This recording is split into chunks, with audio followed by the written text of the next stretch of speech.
Hello, good evening. 4 മണിയാവണ സമയത്താണ് എന്താണിന്ന് 4 മണിക്ക് സ്പെഷ്യലായിട്ട് ഉണ്ടാക്കാന്നുള്ളത് മനസ്സിലിങ്ങനെ കോറിയിട്ട് വരുന്നത്. 4 മണി എന്ന് പറഞ്ഞ സമയം എൻ്റെ മനസ്സിലേക്ക് വരുന്നത് ഇന്നലെ കഴിഞ്ഞ സ്വപ്നം പോലെയുള്ള കുറെ മെമ്മറീസ് കൊണ്ടാണ്. 4 മണിക്ക് ഞാൻ സ്കൂൾ വിട്ടിട്ട് പിന്നെ ഒറ്റ ഓട്ടാണ് വീട്ടിലോട്ട്. 15 മിനിറ്റ് കൊണ്ട് എൻ്റെ വീട്ടിലെത്തും. അത് കഴിഞ്ഞിട്ടുണ്ടല്ലോ, യൂണിഫോം ഒന്നും ഊരിയിട പോലും ചെയ്യാണ്ട് വിശക്കണേന്ന് പറഞ്ഞിട്ടൊരു വിളിയാണ്. ആ സമയത്ത് അമ്മച്ചി എവിടുന്നെങ്കിലും കുറച്ച് കപ്പയും കാച്ചിലും ചേനയും ചേമ്പും എന്തെങ്കിലുമൊക്കെ പുഴുങ്ങി വെക്കും. എന്നിട്ട് ഞങ്ങൾ എല്ലാവരും കൂടി സിറ്റ് ഔട്ടിൽ വട്ടവട്ടം ഇരിക്കും. മെയിനായിട്ട് അമ്മച്ചിയുടെ കൂട്ടുകാരിമാരൊക്കെ ഉണ്ടാവും കേട്ടോ. കുറെ ചട്ടയും കൊണ്ടെടുത്ത ഒരു ബറ്റാലിയൻ ആൾക്കാർ തന്നെ ഞങ്ങളുടെ സിറ്റ് ഔട്ടിൽ ഉണ്ടാകും. അങ്ങനെ കപ്പ പുഴുങ്ങിയത് ഒരു ഭാഗത്ത്, ചമ്മന്തി മറ്റൊരു ഭാഗത്ത്, ചായ, അതും കട്ടൻ ചായയാണ് കേട്ടോ. ഇതെല്ലാം കൂടി വെച്ചിട്ട് ഒരു 10-16 ഗ്ലാസും നിരത്തി പിടിച്ച് വെച്ചിട്ട് വർത്താനങ്ങൾ പറയും. മെയിൻ ആയിട്ടുള്ള വർത്താനം എന്ന് പറഞ്ഞു കഴിഞ്ഞാൽ അമ്മച്ചീനെ കെട്ടിക്കൊണ്ടുവന്ന കാലം മുതലുള്ള കുറേ വർത്താനങ്ങൾ. അവർക്ക്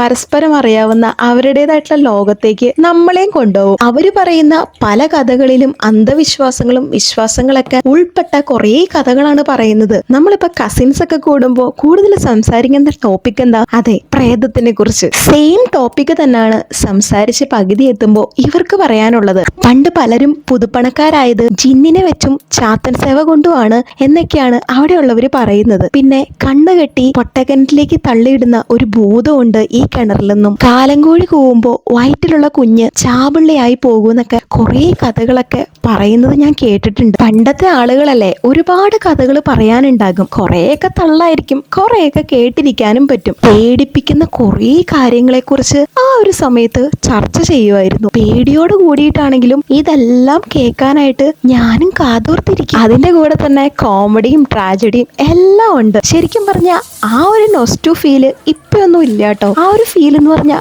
വേറൊരു ഫീലിംഗ് തന്നെയായിരുന്നു.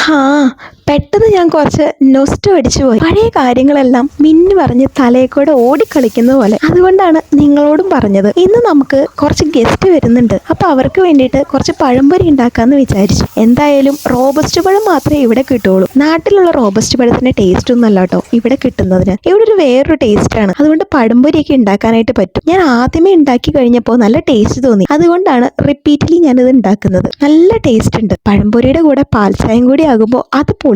ചൂടും പഴംപൊരിയും മസാല ടീയും കൂടി കുടിച്ചു കഴിഞ്ഞാലുണ്ടല്ലോ മോനെ, സ്വർഗം തന്നെയാണ്. എന്തായാലും ഇന്നത്തെ മിനി വ്ളോഗ് നിങ്ങൾക്ക് എല്ലാവർക്കും ഇഷ്ടമായെന്ന് പ്രതീക്ഷിക്കുന്നു. നിങ്ങളുടെ വിലയേറെ സ്നേഹവും സപ്പോർട്ടൊക്കെ നമുക്ക് ആവശ്യമുണ്ട്. അപ്പോൾ ലൈക്ക്, ഷെയർ ആൻഡ് സബ്സ്ക്രൈബ്. അടുത്ത വ്ളോഗിൽ വീണ്ടും കാണുന്നവരേക്കും. Till then take care. By.